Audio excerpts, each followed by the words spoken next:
हमारे चैनल को सब्सक्राइब कीजिए और बेल आइकन पर क्लिक कीजिए नई नई वीडियोस देखने के लिए। नमस्कार दोस्तों, जराहट के हिंदी में आप सभी का एक बार फिर से स्वागत है।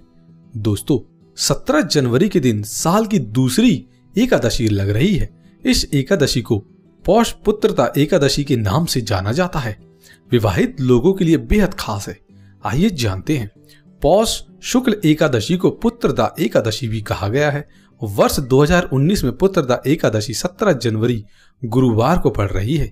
निसंतान दंपत्ति के लिए यह व्रत काफी लाभदायक बताया गया है। ऐसी मान्यता है कि इस व्रत से योग्य संतान की प्राप्ति होती है और मृत्यु के बाद स्वर्ग में स्थान प्राप्त होता है। दोस्तों, इस दिन भगवान विष्णु की पूजा की जाती है। प्रातः स्नान करके पूजन और उपवास करना चाहिए। भगवान विष्णु को गंगा जल से स्नान कराकर भोग लगाना चाहिए। पूरे दिन भगवान विष्णु का ध्यान करना चाहिए।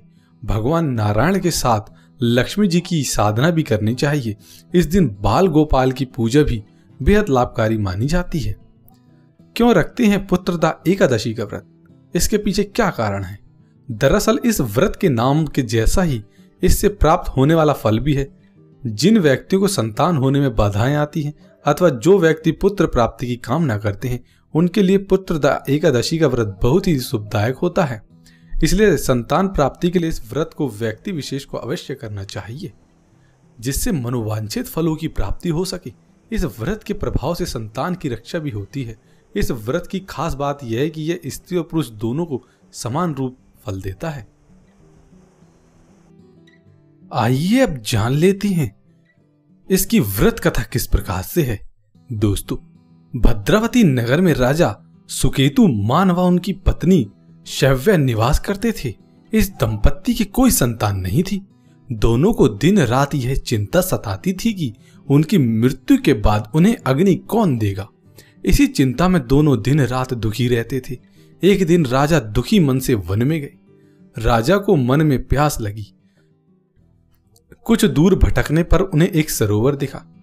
सरोवर के पास पहुंचने पर राजा ने देखा कि वहां कुछ दूरी पर ऋषियों के आश्रम बने हुए हैं।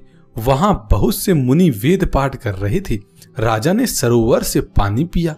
प्यास बुझाकर राजा ने सभी मुनियों को प्रणाम किया। ऋषियों ने राजा को आशीर्वाद दिया और बोले कि हम आपसे प्रसन्न हैं। राजा ने ऋषियों से उनके एकत्रित होने का कारण पूछा। तब उनमें से एक मुनि ने कहा कि वह विश्वदेव हैं और सरोवर के निकट स्नान के लिए आए हैं। राजा को ऋषियों ने बताया कि आज पुत्रदा एकादशी है। जो मनुष्य इस दिन व्रत करता है उसे संतान की प्राप्ति होती है।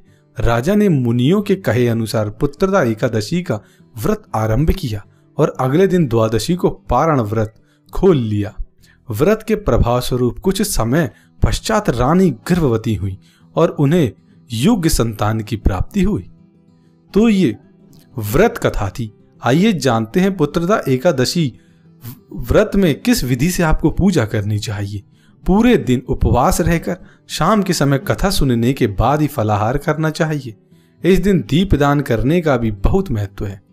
पौष पुत्रदा एकादशी का व्रत रखने वाले व्यक्ति को व्रत से पूर्व यानी दशमी के दिन एक ही वक्त भोजन करना चाहिए। भोजन भी सात्विक करना चाहिए।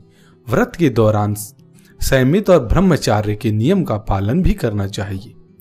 प्रातः स्नान के बाद व्रत का संकल्प लेकर गंगा जल, तुलसी, तिल, फूल और पंचामृत से भगवान विष्णु की पूजा करनी चाहिए। व्रत के अगले दिन द्वादशी पर किसी जरूरतमंद व्यक्ति या ब्राह्मण को भोजन कराकर दान दक्षिणा देकर व्रत का पारण यानी व्रत खोलना चाहिए। संतान की इच्छा के लिए पति पत्नी को प्रातःकाल संयुक्त रूप से भगवान श्री कृष्ण की उपासना करनी चाहिए। इस दिन संतान गोपाल मंत्र का जाप करना बेहद लाभकारी होता है। तत्पश्चात प्रसाद ग्रहण कर गरीबों और जरूरतमंदों को भोजन कराना और दक्षिणा देना चाहिए।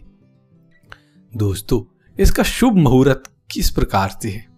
एकादशी जो तिथि प्रारंभ हो रही है वह 17 जनवरी 2019 को रात 12:03 से शुरू हो जाएगी। एकादशी तिथि समाप्ति 17 जनवरी 2019 को रात 10:34 पर होगी।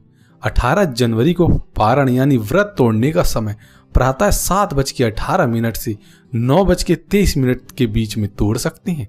पारण तिथि के दिन द्वादशी समाप्त होने का जो समय है वह रात 8:22 तक है।